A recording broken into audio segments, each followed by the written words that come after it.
Olá você, olá Gáutico, seja muito bem-vindo a mais um Gautcast, desta vez da Ilha da Magia, dessa cidade maravilhosa que é Florianópolis, a nossa Floripa. E eu tenho aqui dois convidados muito especiais, o Newton e o D'Alessandro. O Newton Benjamin Huttner, ele é diretor da Vertical de Negócios Manufatura 4.0 da ACAT e CSO da SenseUp. Depois ele vai falar um pouco mais, mas o cara tem um currículo incrível, mais de 35 anos de experiência na área de TI. E o D'Alessandro Ribeiro, ele é engenheiro, especialista em engenharia de incêndio e segurança do trabalho.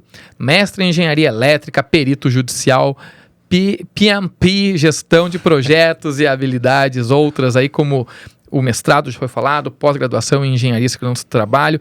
Também é muita coisa, a gente vai conhecer mais sobre estas duas feras. Vamos começar então com o Newton, que eu conheci também não faz tanto tempo. O ano passado eu estava em Florianópolis, no Hard Rock Café, fazendo uma palestra com a Dell sobre inteligência artificial. Foi quando você me abordou, inclusive, fazer um convite, não é mesmo, para retornar a Florianópolis e fazer uma palestra no Agritech, numa vertical agro, do agro aqui da ACAT. Então, se quiser ficar à vontade, falar com os nossos espectadores, né, o que você faz, quem é você, fique bem à vontade.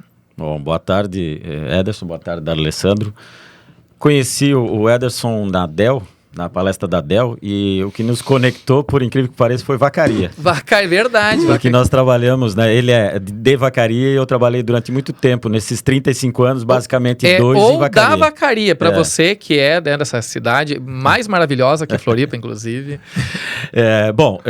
E aí eu convidei ele para abrilhantar um evento que a gente tinha de uma das verticais, que eu faço parte também dentro da CAT, que é do agro. Eu tenho 35 anos e mais alguns de computação em casa. Sim. Né? Não cheguei a pegar o cartão perfurado, mas mainframe, disco de 8 polegadas, disco de 5 1/4. E há aproximadamente 13 anos eu estou na área comercial, né? Eu brinco que eu não sou mais de fazer programa agora. Não é mais um garoto de programa. Não sou mais garoto de programa. Eu só vende. Só vendo, não entrego, mas quem entrega é o pessoal do desenvolvimento e do produto. Ah, perfeito. E aí há cerca de 6, 7 meses eu fui convidado a assumir a Vertical, por ter feito um trabalho desde o início. Quando eu entro para jogar, né? Não para ficar só como espectador. E aí eles me convidaram, o Túlio me convidou e eu aceitei esse desafio. E foi interessante que nesse período foram várias mudanças. Uma delas foi de empresa. Eu fiz um exit de uma outra empresa e assumi um novo desafio onde eu tenho que transformar a área comercial da Sensap. E estamos conseguindo passo a passo. Também estou há 6 meses na Sensap só. Então a gente tem que transformar uma empresa que tem um grande cliente, mas que tem agora dezenas de clientes e centenas, se tudo correr bem, nos próximos anos aí. E vai dar certo, com certeza. A gente vai falar mais sobre os seus empreendimentos e também sobre a Manufatura 4.0. E D'Alessandro, gostaria também de entender como é que vocês se conheceram, como é que você entrou para essa área, que ela é tão importante porque ela, além de ser uma área promissora, ela tem um propósito muito grande, que é a segurança do trabalho. Hoje de manhã, inclusive, nós tivemos uma reunião da manufatura, onde uma grande empresa de usinagem nos trouxe um caso, acho que nem vou citar o nome da empresa, mas de um óbito que ocorreu nesta sexta-feira. E muitas vezes a gente não fala disso, não entende isso. E aí queria conectar, D'Alessandro, contigo sobre como é que vocês se conheceram, como é que você entrou nessa área e sobre o propósito nobre que é trabalhar com a segurança no trabalho. Ederson, boa tarde, tudo bem? Newton, bom te ver novamente, conversamos agora há pouco ali. Bom, a minha relação de conhecimento com o Newton foi via ACAT também, né? O Túlio, ex-diretor da manufatura, que nos apresentou. E o Newton já é um parceiro antigo de uma outra associação, qual eu sou presidente, que é a ASEST, Associação Catarinense de Engenharia de Segurança do Trabalho. E a gente tem um evento que chama Inova ASEST. E esse evento, ele acontece anualmente em parceria com a CAT, inclusive. E aí algumas startups, algumas empresas que têm desenvolvimento, que tem tecnologia voltado para a segurança do trabalho, apresenta os teus produtos, os teus serviços ali. Interessei por isso. Inclusive, a Gautic é nosso convidado para estar com a gente em 2025. A gente não está com a programação toda fechada, então acho que tem espaço para vocês estarem com a gente. A resposta é sim. É só me dizer quando e onde. Eu dou um jeito. Eu consegui estacionar no centro de Floripa, agora eu faço qualquer coisa. Estacionar vai ser mais fácil. Normalmente acontece no Majestic, no centro, mas ali na Beira-Mar, então tá fácil. E aí, através do InovaCert, a gente se conheceu, né, Nilton? E nos últimos 3 anos eles estiveram com a gente lá, com a antiga empresa. Não sabemos se agora a Sensap vai estar com a gente também. Espero que tenha alguma coisa que envolva aí a segurança do trabalho, vai estar também. Então, a minha afinidade, o meu conhecimento com o Nilton veio através da Caixa, através do Túlio. Mas eu tô aí, o que me trouxe, né? Você perguntou, o que te levou para a segurança, enfim. O que me trouxe para Floripa foi engenharia elétrica. Que é a minha formação básica. E trabalhando com elétrica, eu descobri que eu gostava de gente. Né, cara, de tanto ver acidentes, as coisas acontecendo, e os acidentes com elétrica, eu fazia projeto de usina. Certo. Né? Então o chão de fábrica, né, lá, o campo, ele é complexo. E os acidentes normalmente são graves. E o incômodo de ver ali os trabalhadores com as lesões graves, amputamentos, enfim, veio fazendo... Cara, eu tô tão incomodado com isso, eu acho que eu gosto de gente. E foi bem numa época da mudança, da atualização da NR10. A penúltima, 2006, 2005. A NR12 foi por 2010. Né? Isso, depois foi um pouco antes, então a 10. Foi um pouco antes, a 10, depois veio a atualização, né, a grande atualização da 12 também. E ali, como eu tinha também uma oportunidade de mercado, porque precisava de pessoas especializadas em sistema elétrico de potência, para poder, inclusive, dar os treinamentos da NR10 complementar. E aí entrei no mercado por esse caminho da NR10. Treinamentos e tal, e fui fazer a pós. Quando me formei, eu já estava decidido 100% que eu mudaria para a segurança do trabalho. Foi uma migração, uma transformação de mercado. Inclusive, algumas pessoas próximas na época, mas você vai sair da elétrica e ir para a segurança? Sim. Vou, cara. Estranho, né? Eu lembro porque quando é um propósito de vida, né? Eu lembro quando eu também estava fazendo sistemas de inovação diversos e chegou um momento que apareceu a segurança do trabalho na minha vida. É estranho, porque quando eu pensava na segurança do trabalho, eu pensava num cara de verde chato me monitorando. Que é o técnico lá dentro da empresa e tal. Só que quando você consegue entender a segurança do trabalho, e a maioria das pessoas não entende, e a maioria das empresas, não sei se vocês concordam comigo, não gostam da segurança do trabalho. Porque vê tudo como um custo e como um atrapalho, né? Um empecilho, né? Uma trava. Um obstáculo para a produtividade, para as coisas. Acham que diminui a produtividade. E aí depois eu comecei a entender esse universo e preconceitos e vieses que vão nos imputando, a gente não vê. E eu também, da engenharia de software, né, passei a ter uma empresa que é dedicada exclusivamente para a segurança do trabalho. Então, eu me identifiquei bastante com a sua fala. Já faz quanto tempo que você está, então? Quase 20 anos. Há quase 20 anos. Há quase 20 anos estou atuando com segurança do trabalho. Mais precisamente, 2008 para 2009, eu entrei na segurança do trabalho. Meu primeiro emprego como engenheiro de segurança foi na transição da Perdigão para BRF. Sim. Havia recém ocorrido ali a compra da Sadia pela Perdigão. Eu saí de Florianópolis e fui para Videira. Né? Mudança radical. Mudança radical. E aí depois veio todo um fluxo. Acabei entrando para a equipe do sistema integrado da BRF e fui para Ponta Grossa e Carambeí, que era onde tinha uma grande unidade, tanto da Sadia quanto da Perdigão, e ali estava próximo do corporativo que tinha ido para Curitiba, enfim. Estrategicamente, a empresa fez alguns movimentos, eu fui para Carambeí e Ponta Grossa. Só que aí tinha o desejo de voltar, né, cara? Depois que você conhece Floripa, é complicado você ficar longe de Floripa. E acabou que eu voltei para Santa Catarina para uma oportunidade em Joinville, na Whirlpool, né? Que é a detentora das marcas Brastemp e Consul. Até que recebi o convite de novo para voltar para Floripa, trabalhei e estou aí até agora. Eu estou sendo tentado por Floripa também. Ederson, interessante que quando ele nos convidou do pessoal da ACAT, da Vertical, eu pensei, meu Deus, mas é um software de gestão de manutenção. E me fez refletir sobre segurança do trabalho. Como é que eu encaixo a gestão da manutenção na segurança do trabalho? E eu montei uma apresentação, análise preliminar de riscos, que vocês têm também na solução de vocês. Uma série de tópicos que eu olhei para o sistema que eu trabalhava na época e olhei, caramba, mas tem muita coisa de segurança no trabalho aqui que eu posso apresentar. Desde a segurança, da cibersegurança dos dados das pessoas, também, que faz parte ou não, querendo ou não, mas LGPD e afim, é uma segurança. Mas aí eu reformatei toda uma apresentação voltada para o InovaCert. E foi muito legal. Que bacana. E eu quero conduzi-los para a transformação digital da indústria, a inovação na indústria. A gente fala muito em indústria 4.0. Eu já vou compartilhar com vocês a minha visão que o Brasil não tem uma indústria 4.0, tem uma 3.0 com alguns setores 4.0, que é o setor que recebe as visitas. E aí eu queria saber a tua opinião, se tu concorda, discorda e o que vocês na Vertical estão fazendo para que essa manufatura 4.0 seja realidade e não apenas um panfleto. Nós temos hoje cerca de 120 empresas na Vertical. Eu posso te dizer que 30, 40 tipos diferentes de soluções para digitalizar as indústrias.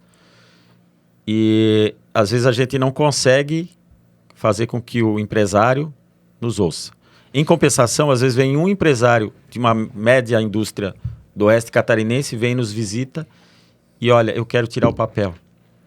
Quer dizer, começar pela digitalização. Ele não está nem pensando em IA. Porque IA é uma moda. IA já existe na indústria há muitos anos. Ou tirar o Excel. Só não tinha esse nome, né? Não, porque a Generativa, o ChatGPT mudaram um pouco essa história. Mas ele popularizou só. A digitalização da indústria é o que tem que começar, principalmente na média. As grandes já estão 80% digitalizadas, se bem que hoje a gente teve exemplo que não. Numa outra... digitalizou para o Excel só. O Excel, mas falta inteligência, talvez, seja isso. O problema hoje é que eles não dedicam. Tem uma área de inovação, mas às vezes é para inglês ver, ou não é tão atuante, ela não está ligada à alta direção, ela está ligada a uma direção que talvez não tenha tanta força. Então falta a alta direção. E normalmente é assim, tem que vir de cima. Se vier de baixo, do meio, a coisa até vai lá para um canto para dizer que tem uma área de inovação, para digitalizar, para colocar IA. Mas se não vier da alta direção, não vai avançar. E aí o Brasil continua, né, nesse processo.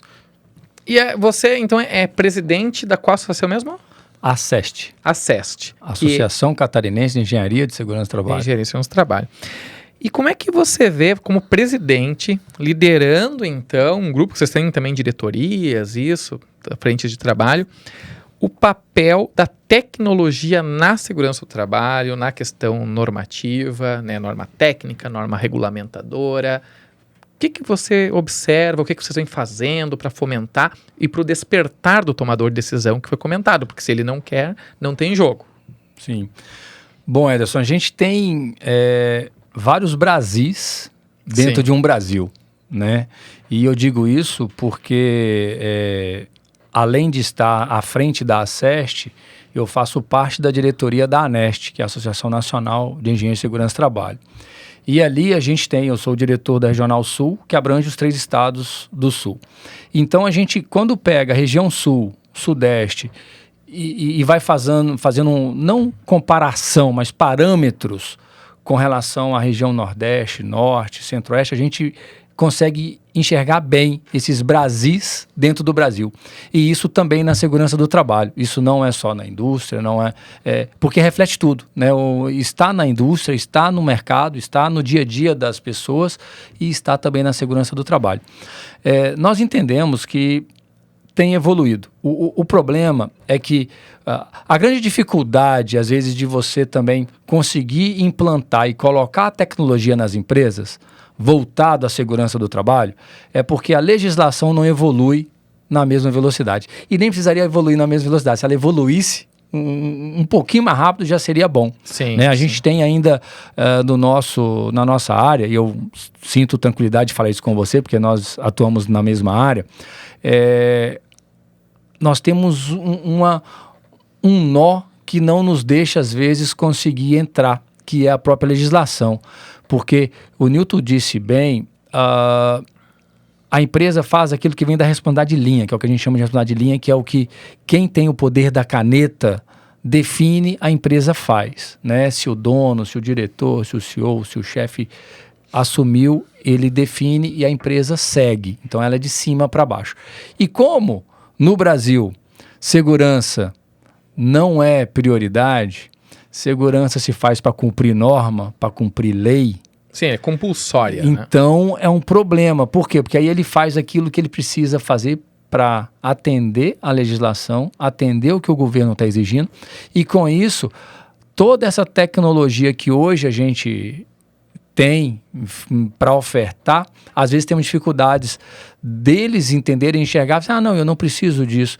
Mas, na verdade, as empresas que estão permitindo a tecnologia entrar, os processos, não só a gente vê essa transformação de resultado nos processos de segurança do trabalho, de programas e tudo, da mesma forma que a gente vê nos processos produtivos.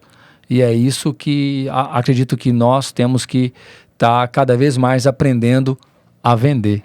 Né, Newton? Exato. Porque é uma venda. É aprender a vender a tecnologia de maneira que o empresário, né, ele independente, e ele fazer com que ele entenda que a tecnologia vai permitir que ele atenda a norma, que ele atenda a legislação e fazer um pouco mais para o colaborador, para o trabalhador da empresa dele, que ele vai trabalhar e vai dar muito mais resultado. Ah, perfeito. E, bom, então, a princípio vocês concordam que, de fato, a segurança do trabalho, ela sofre um preconceito dentro da indústria, não fui só eu que passei por isso. Não. Sabe que eu comecei a minha carreira na indústria aos 19 anos como soldador na Marco Polo, na poderosa Marco Polo. Então, eu cheguei em Caxias do Sul com 15 anos, eu tive outros empregos, né, muito nobres, mas simples. Eu trabalhei em supermercado, imposto de combustível, tudo para pagar os estudos, para me manter, e fui soldador. E aí eu tinha essa impressão da segurança do trabalho, e o pessoal falava muito, lá vem o técnico, aquele chato, né, do segurança do trabalho, coloca o protetor. Mas eu sempre estava de protetor, eu sempre estava de máscara, porque eu estava preocupado comigo. Mas, de fato, eu não via naquele momento que eu estava imerso na produção. Mas depois, em 2014, foi o primeiro software para segurança do trabalho que a gente fez, que era o tal do G-Riscos, né, um aplicativo para fazer a coleta de dados com sem internet, fazer os relatórios automaticamente, fazer plano de ação e tudo mais. E aí eu comecei a vender. E eu lembro que uma das primeiras abordagens que eu fiz, que foi com um consultor de Curitiba, até ele é cliente nosso até hoje. Eu disse, o nosso aplicativo vai fazer com que você analise mais máquinas em menos tempo. Isso fará com que você consiga não só aumentar a segurança das máquinas, mas mostrar, democratizar o conhecimento, mostrar para os operadores quais são os riscos para que eles se cuidem e então nós vamos salvar vidas. Quando eu terminei de falar, ele começou a dar risada na minha cara. Ederson, tu tá de brincadeira comigo, né? Que salvar a vida o quê? O que o tomador de decisão ele quer é reduzir custos. Tu tem que dizer que tu vai reduzir custos, não é assim que tu vai vender. E eu disse, mas o mais importante não é a vida. Claro, eu era um jovem, ingênuo, inocente. A gente também vai adaptando. Idealizador, né? O nosso pitch, nossa abordagem. Mas eu sou bastante romântico neste aspecto de acreditar que o que a gente faz pode ter algum tipo de impacto. Por exemplo, por que a gente faz um podcast? A gente não está dizendo assim, compre. Não é essa a questão. Vocês pararam a agenda de vocês porque vocês acreditam em algo. Vocês acreditam que há uma mensagem que o associado deve entender. A gente tem que educá-lo, porque a partir daí algo vai acontecer. E pessoas educadas, elas vão, de fato, fazer uso disso, né? Vão fazer com que, por exemplo, vão voltar para manufatura. O que tu vê de desafios? Eu vi que vocês são muito ativos, vocês trazem grandes empresas, fazem eventos, mas quais são os desafios para ajudar o associado a levar essa inovação? Porque, olha que estranho que é. Tem 120 associados, todos têm grandes inovações. Deveria ser muito simples vender, é só bater na porta e dizer assim, hello, eu tenho tal coisa aqui. Mas parece que não é bem assim. O que tu vê? O que está acontecendo, afinal de contas? São dois aspectos, na minha opinião. Primeiro é que as grandes empresas ou as empresas vêm pela dor. Hoje você viu que o cara pediu e ele depois em off pediu, pelo amor de Deus, me ajuda. Pela situação que ocorreu com eles. Vê, né? É sério, a Nina, a vice-diretora... É uma das maiores empresas do Brasil. Né? Do ramo, tá lá pedindo ajuda, porque ela precisa resolver uma dor. E outro quem quer mudança? Todo mundo levanta a mão. Quem quer mudar? Ninguém levanta a mão. Este é o ponto. É um ponto que você vai colocar uma tecnologia nova que assusta muita gente. Eu sempre fiz assim, sempre funcionou. É mudança cultural. Por isso que eu digo, tem que vir de cima, mas tem que ser uma coisa de convencimento, não imposição. Se a alta direção acredita, ela vende. De novo, venda, minha área. Pelo menos nos últimos 13 anos. Ela tem que vender isso internamente. Se ela vender internamente, ela vai conseguir. Se ela impor, vai ser aquela coisa para inglês ver. E aí, não vai dar... Vai dar samba, mas vai dar um samba de crioulo doido, digamos assim. Mas sabe que na minha experiência vendendo software, e eu comecei vou fazer 42 anos agora, dia 26 de março. E eu comecei a empreender com 26. Vai fazer 16 anos a empresa. E relativamente jovem. Na época parecia que eu estava iniciando tarde, mas hoje eu olho, nossa, eu era tão novinha. Né? E eu tenho a impressão que se eu vender software para o dono da empresa e ele disser assim, olha, isso é importante, a gente vai usar, as pessoas lá embaixo boicotam. Eu julgo muito mais complexo do que isso. Sim. Porque eu preciso ganhar o João, a Maria, a pessoa do chão de fábrica, ou o técnico, no meu caso, que acreditem também nisso para que eles usem. Porque todo software, ele tem o seu aspecto inovador e produtivo, mas ele tem o seu bug, a sua deficiência, a melhoria que nunca sai. E tem gente que, se não quer, se apega naquilo. E aquilo que é bom, né, acaba não dando vazão.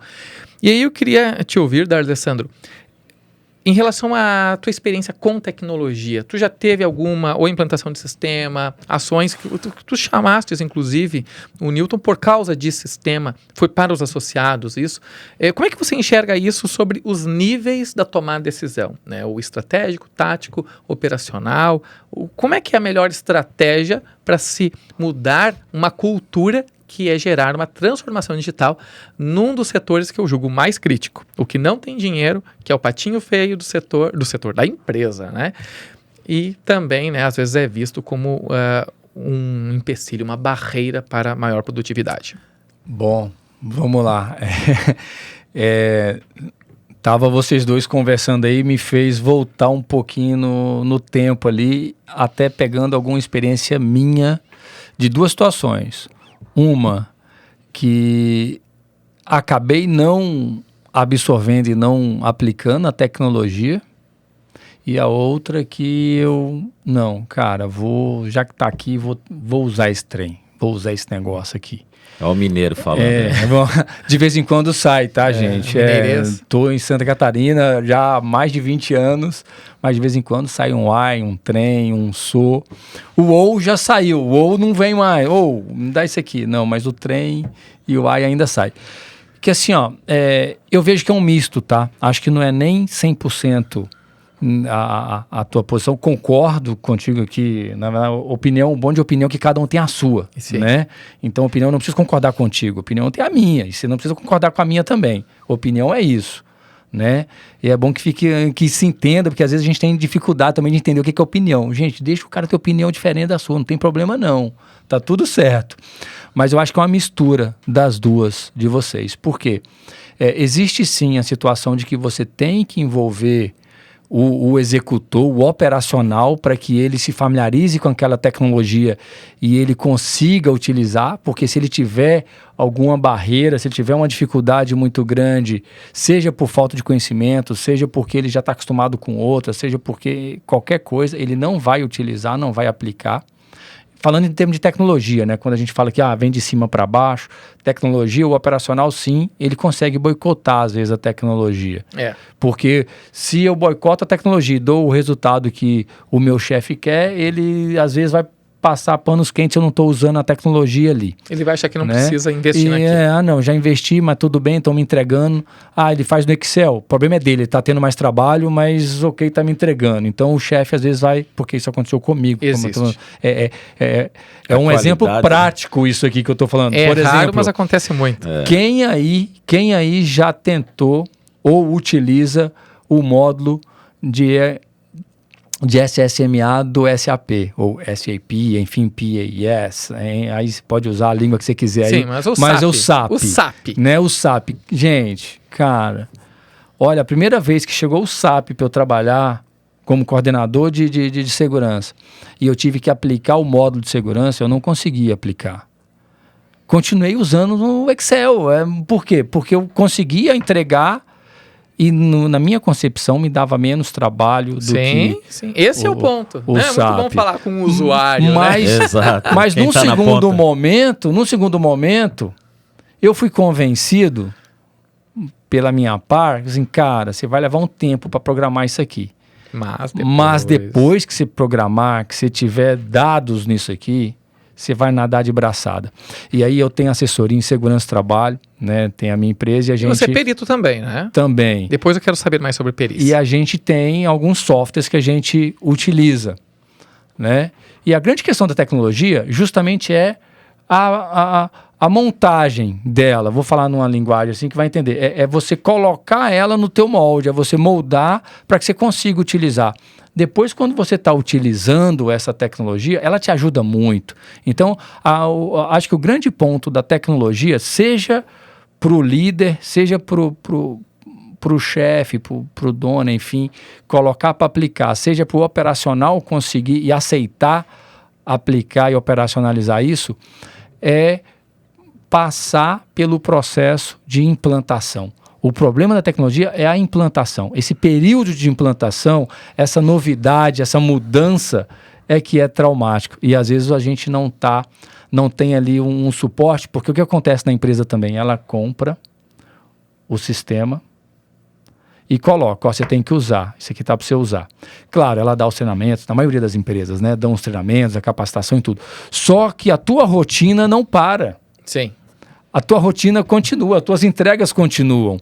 E às vezes o que acontece é isso, como que eu vou continuar entregando? Por exemplo, compro o sistema de inspeção do trabalho da Gáutica. Beleza. Agora está aqui no celular, eu não tenho mais os formulários. Só que a minha equipe está toda acostumada a pegar uma cadernetinha, andar pelo chão de fábrica e anotando, voltar, sentar no Excel. Eu lembrei de uma história. E imputar os dados aqui no Excel. E sai os resultados. E aí tá ali os relatórios que já vão para a reunião da quinta-feira, da sexta-feira, da terça-feira, da segunda, enfim. Mas já sai os gráficos, já sai tudo ali. Não, mas a Gáutica tem também. Tem, mas o cara vai levar tempo para ele aprender. Então, esse período da implantação é que muitos, porque você vai ter metade da equipe técnica que vai ter uma familiaridade tremenda e você vai mostrar para ele, não precisa... Não, Ederson, não precisa mostrar nada, já sei. E vai sair fazendo, só que você vai ter aquela outra metade que, além de não estar muito familiarizado com o sistema de APP, ele já está há 10, 15, 20, 30 anos sentando a bunda na cadeira. Opa, não sei se pode falar isso aqui. Pode. Mas já está lá sentado, lançando no Excel os dados dele. Então, acho que, né, resumindo, é essa dificuldade. Aí tem um ponto que a Gáutica está um pouco à frente, porque eu não conheço todas as empresas do ramo, mas fazer, mesmo que no Excel ou num software, no computador, é muito mais difícil para algumas pessoas do que fazer no celular, porque todo mundo tem WhatsApp. Sim, exato. Ah, não, com certeza. Então, Depois a gelo, gente né? entrar Não, nisso, mas- né? Eu só dei esse gap aqui para depois a gente entrar na questão. Não, mas faz todo o sentido que o D'Alessandro falou pelo seguinte. Eu tenho 2 cases muito interessantes para contar para vocês aqui, para compartilhar. Opa, bora lá. E um é de uma das maiores empresas, uma das maiores do Brasil, vou deixar assim só. E aí, o que eles pediram para nós? Só um. Se vocês querem saber qual que pode ser essa empresa, entra agora lá no site da Gáutica, que tem lá nossos clientes. tem E aí vários- vocês vão ter uma ideia de quem pode ser, que tem algumas lá. E você vai, pô, falou que é uma das maiores. É, então mas é uma deve ser daquelas. É uma daquelas. Então, essa empresa gigante, o que o gestor da segurança do trabalho pediu? Para que a gente fizesse em folhas, tipo em PDF, para ele imprimir as telas do aplicativo, para eles pegarem as folhas e preencherem nas folhas para depois colocar no sistema. E aí a minha equipe de suporte não conseguia entender, inclusive recusou. E eles, não, eu quero. E aí um dia eu gosto de revisar o suporte para ver se o pessoal está sendo bem atendido e tudo mais. E eu vi que ali gerou um ruído. E assim, faz o que ele quer. Eles não queriam largar. Então, tipo, alguém tomou uma decisão de colocar um sistema, mas eles queriam utilizar o papel e a caneta para depois pôr no sistema, porque o sistema ia ter o benefício de gerar o relatório, em vez de pôr Word e fazer gerar automaticamente. E tem outros casos que eu vejo que, por exemplo, nós temos lá um engenheiro, ele é consultor, trabalha dentro de uma empresa, né, na CLT, e ele como é que fazia? Ia para frente de máquinas, tirava uma foto, preenchia lá um papel, tentava identificar qual era a foto, ia fazendo, e depois ele ia para o Word para fazer o texto, né, fazer a fundamentação o HRN, Hazard Rate Number, como é que eu classifiquei esse risco, como é que eu fiz isso, fiz aquilo e tudo mais, quais as normas que eu apliquei nessa análise, baseado no tipo de equipamento que ele está vendo. Cálculos no Excel, e aí a gente chega e diz, tudo isso acabou. Você vai pegar o celular, direto para o celular, você vai tirar a foto, já vai colocar as opções do aplicativo, faz tudo automaticamente para ti, nuvem, IA. Aí o que os caras fazem? Eles pegam, tiram a foto com a câmera do celular separado, preenche lá separado. Essa questão, a cultural, para mim, é mais difícil de entender. Não é que seja todo mundo assim, mas realmente, quando determinadas pessoas estão acostumadas a fazer a mesma atividade da mesma forma por muito tempo, ela quer a mudança, mas ela tem uma grande dificuldade de mudar. Ela criou uma barreira. Inclusive, eu estou no 3º ano, último ano do doutorado agora. E as minhas pesquisas são sobre IA na segurança do trabalho. E eu fiz uma pesquisa quantitativa e uma qualitativa. A quantitativa demonstrava que para que profissionais de segurança do trabalho utilizassem IA na indústria, que era o contexto que eu estava vendo, precisava de influência social, ou seja, alguém forte dizendo, use. E tinha um campo aberto, que era observações. Nas observações eu notei que quando as pessoas queriam descrever o que era IA, estava errado. Elas não sabiam. Então, eu acabei fazendo uma segunda pesquisa qualitativa aberta, que é uma entrevista em profundidade, um método científico, onde eu deixava o meu cliente falar. E eu perguntava, então, qual a sua opinião, né, sobre a IA na segurança do trabalho? E eles começavam a contar cases, vídeos que eles viram, só que não era IA. Eles falavam de robótica, eles falavam de outras coisas, mas não necessariamente da inteligência artificial. E aí eu entendi, coloquei na minha tese, que para que a gente consiga falar e aplicar IA, nós temos antes que educar, capacitar as pessoas. E seja inteligência artificial, indústria 4.0, tem a integração de sistemas. Sim. Eu tenho a impressão que primeiro a gente tem que mostrar para a grande massa o que é isso, que isso existe, fazer com que eles cheguem num outro estágio para que daí a gente comece a fazer a abordagem. Parece que a gente muitas vezes pula uma etapa. Eu queria te ouvir essa questão sobre a educação da transformação digital. Eu vou puxar um gancho, até uma sardinha um pouco para o meu lado. Integração de sistemas. Normalmente, 2 sistemas que não foram feitos para conversar, têm que conversar. Os 2 desenvolvedores desenvolvem essa integração. Mas por que usar uma plataforma? Né? Nós somos o patinho feio. Né? Como é que eu vou transformar digitalmente essa integração, melhorar essa integração? A mesma coisa acontece na segurança do trabalho. É um custo a mais. é difícil você mostrar o valor. Sim, o ROI, O ROI, né? O famoso ROI. Over Investment. Então, às vezes, para você mostrar o valor, o retorno do investimento. Então, é mais complexo. Não, por que eu vou investir? Está funcionando.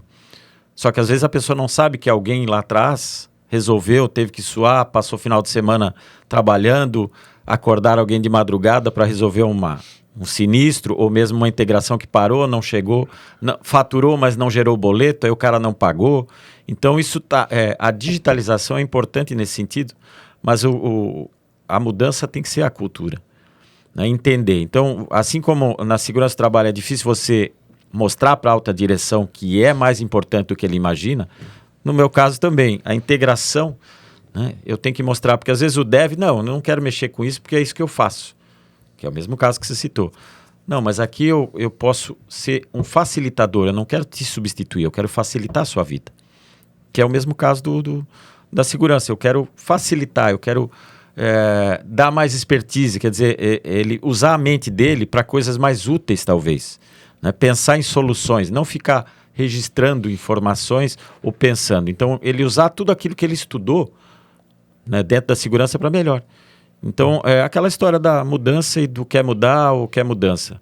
É difícil você conseguir fazer essa alteração dessa mentalidade do ser humano. Eu tenho 54, eu sou um pouco mais velho, né, mas digamos assim, eu sou digital desde os meus 14, né? Eu já tinha computador na época que se usava com fita cassete. Ah, tu é rico, hein? Meu pai tinha uma situação financeira, digamos, estável. Mas eu demorei para conseguir ganhar o bichinho lá. Tive que sofrer muito, não era brincadeira, assim. Mas é que a computação, né, no início, ela era restrita a poucas famílias, né? E que privilégio, que sorte ter acesso nessa época, e com certeza é o que te traz aqui hoje. Né? Exato. Então, é difícil você mudar uma cultura. E o Brasil não tem uma política indústria 4.0. A Alemanha que criou, né? O termo, na verdade.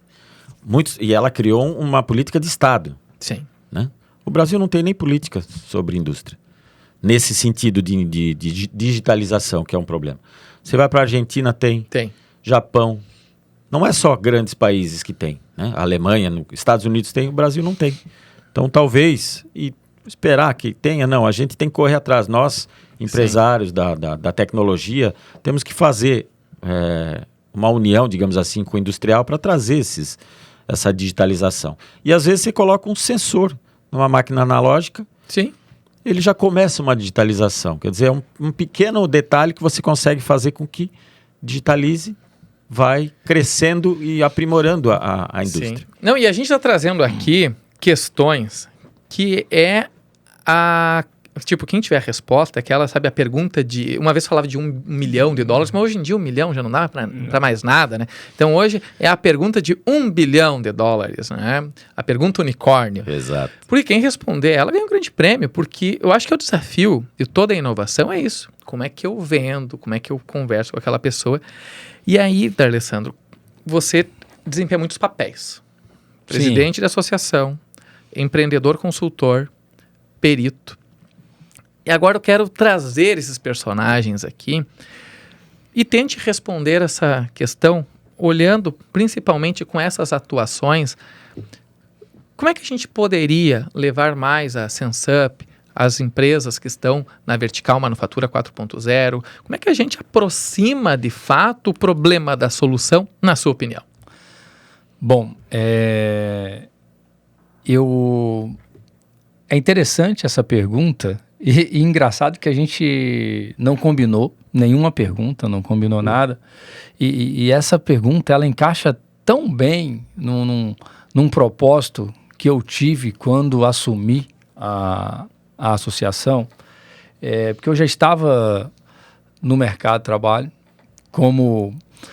entrei na associação ainda no CLT, entrei para a diretoria da ACEST num período que eu acabei migrando e começando a minha migração, porque mesmo ainda CLT eu comecei fazendo perícias para entrar no mercado ali, e depois resolvi, cara, vou empreender, vou tentar a vida aí fora e vamos ver o que vai dar. Essa é a vida selvagem. Porque loucura. Para mim já era uma vitória onde eu tinha chego. De onde eu vinha, onde eu cheguei, aquele negócio, um dia podemos conversar sobre isso no outro. A gente vai tomar uma cerveja, fazer um boteco gáutica esse dia. Alguma coisa. Mas eu sentia na associação o mesmo sentimento que eu sentia na Universidade Federal, onde eu estava lá no meu... Saí depois do mestrado e iniciei o doutorado, acabei não concluindo por causa de mercado de trabalho, justamente porque entrei na segurança do trabalho e fui para a videira. Sim. E o meu orientador na época falou assim, não, cara, se você vai trabalhar, não dá. Ou você fica aqui como bolsista, a federal, ou trabalha. Ela é rigorosa nisso, Aí né? eu, cara, não vou trabalhar, desculpa. Né? É, e fui trabalhar e bolsa, foi ótima a decisão. Né? Mas as universidades, a gente não enxerga muito. Inclusive, você está fazendo doutorado, você deve enxergar isso também. Existe um paralelo entre o mundo real e o mundo de pesquisa. Sim. No Brasil, a pesquisa... Não, diferente de outros países, a pesquisa aqui não tem uma vivência real, né? E aí eu fiz uma imersão na Alemanha, onde o mestrando ficava o dia inteiro na Mercedes e à noite ele pegava os problemas para ir resolver na universidade. É real, lá é a ciência aplicada. E aqui a gente tem essa dificuldade no Brasil, até porque a maioria dos professores não tem experiência de mercado, né? Se você conversar sobre mercado de trabalho com um professor das federais, principalmente, o cara não tem nem vivência, não tem experiência para trazer para ti, porque ele nunca trabalhou no sentido de mercado de trabalho, né? E não é um demérito. Não. É uma carreira linda deles. É uma carreira linda, mas a gente está falando Sou professor também. Então... A gente tenta criar uma ponte exatamente, ali, porque existe um Estamos falando de um calo que tem no mercado brasileiro. Não é nenhum demérito, nenhum problema do profissional em si. Mas o sistema poderia pensar isso em algum momento. Eu sonho com isso, que um dia no Brasil a academia esteja mais próxima das empresas, do mercado de trabalho, e acho que a gente vai ter resultados fenomenais se isso acontecer. Eu tenho um sonho, e o meu sonho seria esse, essa proximidade. Eu falo isso com os meus amigos, professores, tenho vários, né? Mas só para concluir aqui, Newton, né, a questão é que quando então eu me envolvo na diretoria da associação justamente para tentar fazer esse movimento. E eu refiz esse movimento depois com a ACAT. Por quê? Eu acho que a única forma da gente diminuir essa distância e possibilitar esse encontro, né, é você colocando no mesmo ambiente profissionais. Aí eu vou incluir os professores, vou incluir a academia, né? A academia de uma forma geral. Que é a pesquisa. As empresas e os desenvolvedores. E aí eu estou usando o termo de desenvolvedores para o pessoal da ACAT, tá, Newton? Se me permite. Porque aí é o que a gente faz lá, o que eu faço? Porque nestes eventos, e isso aconteceu no congresso, eu realizo um congresso que chama Sul-SST. Hoje é o maior congresso de segurança do trabalho do Brasil, tá? E eu falo isso com propriedade porque, como já citei aqui em outro momento, faço parte também da Associação Nacional, que tem outros eventos nacionais, e o nosso evento é muito legal, muito bacana. Você que está aí nos assistindo pode procurar saber depois, que esse ano tem de novo, e mais uma vez vocês também são nossos convidados para isso. Estamos dentro. Nestes eventos, o que eu fiz? Eu convidei os desenvolvedores. Já tem lá os profissionais, porque os congressos, o workshop, o seminário é feito para o profissional de forma geral, então quem está no mercado trabalhando está ali envolvido. Eu misturo a academia, porque eu chamo a academia também para trazer o que eles estão desenvolvendo em pesquisa, então isso é importante, a gente reconhece isso. E naquele meio ali, propicio um momento de network, onde todas as partes interessadas têm oportunidade de conversar e compartilhar os teus interesses, as tuas dores, os teus desejos, os teus sonhos, por que não? E ali, sim, inclusive desenvolve novas parcerias.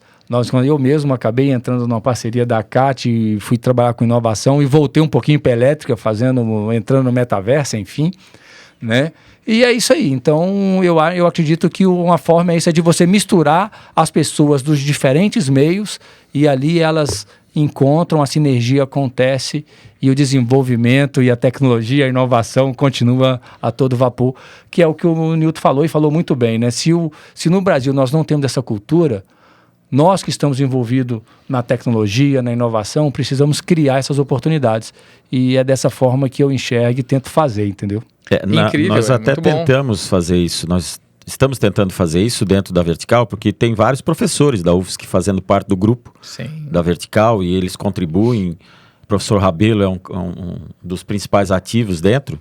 E a ideia é... É um monstro, né? Vou até mostrar aqui, ó. O professor Rabelo é um monstro.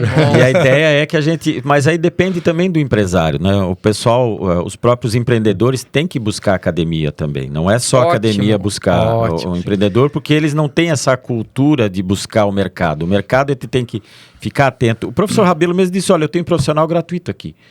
Sim. Porque são profissionais extremamente capacitados que precisam viver o mercado. Bolsistas, exato. Não, e agora a gente vai fazer as pazes entre a academia e o mercado, e assim, opinião gera polêmica mesmo, e podcast bom tem que ter polêmica, e a ideia não era polemizar pela polêmica, mas a gente tem que tocar na ferida, problematizar, para que a gente caminhe rumo à solução. Eu estou dos dois lados e eu tento fazer uma ponte também, e olha que incrível, porque nós temos propósitos realmente muito semelhantes. Aproximar a academia do mercado, o mercado da academia. Se por um lado nós temos um preconceito do mercado achando que a academia está fazendo uma ciência muito puritana, que talvez um dia seja utilizada e não faz aplicada, o pesquisador muitas vezes está achando que o empreendedor ele está sendo muito ganancioso, afoito e não está também trabalhando da maneira muito correta. Emergente. Está pensando só no dinheiro. Então, existe o preconceito de ambos os lados. A gente pode ver isso no mundo político quando dois países, os povos não se gostam, tipo essa rixa entre Brasil e Argentina. Por exemplo, eu sou do Rotary e o Rotary ele cria uma integração para que você vá para a Argentina, o argentino venha para o Brasil e você conheça de fato e veja assim, aquela disputa do futebol, ela não se estende para a vida, porque nós somos todas pessoas iguais e temos sonhos, ambições, aquela questão da humanidade que foi falada. E eu acredito exatamente nisso, na ambiência. Se nós criarmos oportunidades, situações aonde quem está vivendo intensamente a vida acadêmica, a pesquisa, não somente a pesquisa aplicada, a pesquisa básica também, com as pessoas que estão no mercado, tentando resolver o problema com outros métodos mais ágeis, imediatistas, e chegarmos ao equilíbrio, nós vamos descobrir que ambos, seja o acadêmico pesquisador, seja o startupeiro, o empreendedor ali no mercado, ambos querem a mesma coisa, tornar o mundo um lugar melhor. E cada um usa as armas que tem. Então, não existem dois lados. É um lado só que é um lado que muitas vezes, até por uma questão de vocabulário, não se entende. Porque se a gente for falar de pesquisa científica, a gente vai falar do método, do rigor, da estatística, não sei o quê. Enquanto também no mundo das startups, olha quantos jargões tem. A gente fica meia hora assistindo, fala do pitch, do valuation, do break-even, do não sei o que e tal. Não são termos vocabulários, né? Termos que são comuns. E criar movimentos, trazer quem é da academia para dentro da ACAT, pegar quem é do mercado, como vocês fazem, pegar professores, amigos e viver isso, eu acho que vai diminuir um pouco de preconceito que infelizmente tem, não é algo assim acentuado, né? Não é que nem Brasil e Argentina, mas passa por aí para que a gente aproxime as soluções que todas elas miram em resolver os mesmos problemas. Salvar vidas, tornar a indústria mais produtiva, mais efetiva, aumentar o lucro, e que isso vai gerar qualidade de vida, e tudo isso vai, de certa forma, ser um impacto, né, para que o mundo seja melhor. De certa forma, se você resumir, o que a gente quer? A gente quer ser feliz, né? Não é isso? Tornar feliz a humanidade, né? Por que não? E agora vamos para as considerações finais. Fico muito feliz de ter conversado com vocês, ter te conhecido também. Já somos parceiros, amigos, estamos juntos, vamos fazer todos esses movimentos. O Nilton também, já estamos indo para um ano, né? Desde a palestra que eu realizei aqui. Foi no evento lá no shopping no Isso, Vila no Romana, Hard Rock sem Café. propaganda. Mas exato, então eu fui convidado pela Dell para vir falar sobre inteligência artificial e eu sempre falo das minhas raízes, eu tenho muito orgulho de ter vindo de uma pequena cidade, ter passado pela indústria e hoje, a partir da educação da academia, estar no mercado levando soluções para tornar as empresas mais competitivas e ajudar de alguma maneira a salvar a vida daquele João que deixou a família e que ele volte para sua família no final do dia. Nilton, com a palavra. O interessante é que eu comecei na Hering, ali de Blumenau, dos dois peixinhos. É o nosso cliente da Gaut. E em 1989, estagiário, depois programador. E meu sonho era ser funcionário, CLT, não necessariamente CLT, mas Carreira. Gerência, direção. E aí o mercado muda, né? Eu acabei trocando de empresas, sempre como funcionário, em determinado momento eu fui jogado para ser sócio de uma empresa. Era uma revenda de software de um software de Blumenau em Brasília. E lá eu era tudo.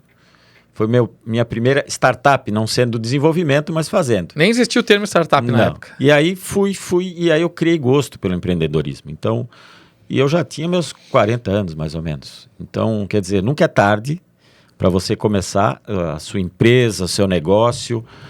O importante é que você busque apoio onde você terá apoio, seja na academia, seja nas associações, no CREA, na SEST, na ACAT principalmente. Então, busque seu sonho, mas busque seu sonho com ajuda. Exato. Uma andorinha só não faz verão, juntos somos mais fortes, são jargões que eu escuto e que eu às vezes repito. Então você tem que buscar o seu sonho e busque colaborativamente. Na minha época era eu ganho e você perde, né? Quem tem 50 anos ou mais. Hoje em dia a juventude está muito mais colaborativa. Isso é um crescimento, uma evolução que nós estamos vivendo. Sim, social. Social. Então isso vai nos ajudar a crescer. Mas, claro, o governo a gente tem que tentar fazer com que ele melhore, mas a gente nunca... Tem que lutar por nós. Né? Nunca depende, não pode depender muito dele, mas se você correr atrás do seu sonho, com ajuda, você vai chegar lá. Excelente mensagem, da Alessandro. Bom, não muito diferente, mas um pouco diferente, né, pelo fato dos acessos. Mas quero dizer que, apesar do que falamos aqui a respeito da academia, ela é primordial, principalmente para quando você vem de baixo, né? Eu, por exemplo, sou um exemplo vivo de quem tudo que conquistou, tudo que está conquistando, veio através dos estudos, veio através da academia, veio através da educação. Ela transforma. Então, o que a gente fala aqui é em termos de sistema, né, política de governo. Mas, como o Nilton falou muito bem, a gente não tem ação sobre isso. A gente tem ação sobre o que a gente faz. Então, procure, estude, se capacite, busque todos os meios e as possibilidades que tem. Tem diversas entidades que estão propiciando isso, né? A própria SEST, para quem está em Santa Catarina, é uma instituição que desenvolve várias atividades durante o ano de capacitação e desenvolvimento profissional. A CAT, enfim, tem outras aí. E a gente acredita muito nisso, acredito que pode sim transformar a sua vida, transforma as nossas vidas e estar sempre pautado também nessa questão do cooperativismo, né? Eu sou cooperativista por natureza. Eu acho que quanto mais você compartilha, mais você multiplica. Então, estar aberto a estas parcerias, aberto às oportunidades que a vida te dá, né? Por exemplo, a parceria da ACEST com a ACAT, né? Ela veio de uma vontade de fazer e sempre alguém dá um passo, né? E eu dei esse passo na direção do Túlio na época, ele era o diretor da manufatura, e que estava aberto e enxergou também essa oportunidade. Não, realmente a gente tem várias empresas, várias startups aqui que desenvolvendo sistemas de segurança assim, por que não? E levou para todos e houve uma convergência ali. Então, as parcerias, as oportunidades, e sim, que bom que a gente está numa sociedade melhor hoje, né? Que hoje tem Não é sempre assim, mas tem esse ganha-ganha, né? Hoje tem sim, a gente consegue enxergar, Sim, tem ela bastante é mais gente colaborativa, de fato. disposta a cooperar para que você cresça, eu cresça, a gente cresce junto e tudo acontece. Então é isso. Não sei se já é o momento de agradecer. Sim, já vai ter estamos na finaleira. Então, Edson, obrigado pelo aí. convite, foi um prazer, né? Sim, a gente já é parceiro. Sim. Né? Porque outra coisa que eu costumo dizer, inclusive para alunos, né, como professor de pós-graduação, gente, nós somos parceiros, não existe concorrência, ninguém é bom em tudo, ninguém faz tudo. Então, nós da área da engenharia podíamos pegar, eu costumo dizer isso, vamos pegar ali do lado, pegar os médicos como exemplo. Tem um cara que cuida de mão, tem um cara que cuida de cotovelo, de ombro, de nariz, de olho, de ouvido. Cara, eles dividem e se dão bem. Então vamos dividir também esse negócio da atribuição, e aí até uma crítica aqui, aonde eu tô dentro, como, né, tô dentro do sistema do Confea-CREA também, mas essas atribuições, a gente às vezes, tem atribuição, faço tudo. Não, faz aquilo que você é bom, descobre o que você é bom, faz o que você é bom. Bem feito, você vai crescer naquilo e passa aquilo que você não é tão bom para o teu colega e chama, vocês podem, ele ganha, você ganha, ele vai te indicar também clientes, o cliente ganha, que aí ele vai te fidelizar, não vai te trocar porque você atende ele bem, o teu colega também vai atender ele bem e todo mundo ganha. Então, eu acho que é isso, o ganha-ganha, ganha-se muito mais todo mundo. Eu só queria agradecer o convite, né? E iniciamos uma parceria que já te trouxe, entre aspas, para Santa Catarina. Sim. Eu faço muita propaganda. Troca difícil também essa, né? Não é por nada, não, né? Eu acredito muito na CAT. Né? Antigamente diziam, quando eu cheguei, só te cortando, desculpa, quando eu cheguei em Santa Catarina, tinha uma piada que o povo ficava falando que Santa Catarina, principalmente pelos paranaenses e os gaúchos, que Santa Catarina era o 0 da 101. Cara, mas esse 0, na verdade, é de oportunidade, entendeu? É humor, né? Virou humor. Eu não conhecia esse do 0, mas lá no Sul tinha uma piada que a única utilidade de Santa Catarina era separar o Rio Grande do Sul do resto do Brasil, né? E Santa Catarina, quando nós ganhamos o Prêmio Nacional de Inovação em 2014, eu vim pra cá, a VEG fazendo motor elétrico, vocês voando, inovação, um monte de coisa. Eu voltei pra lá, pessoal... Que é a maior empresa do Brasil hoje, né? Mas do mundo, né? Mas do Brasil ela já se tornou, ela se tornou a maior empresa do Brasil. Também.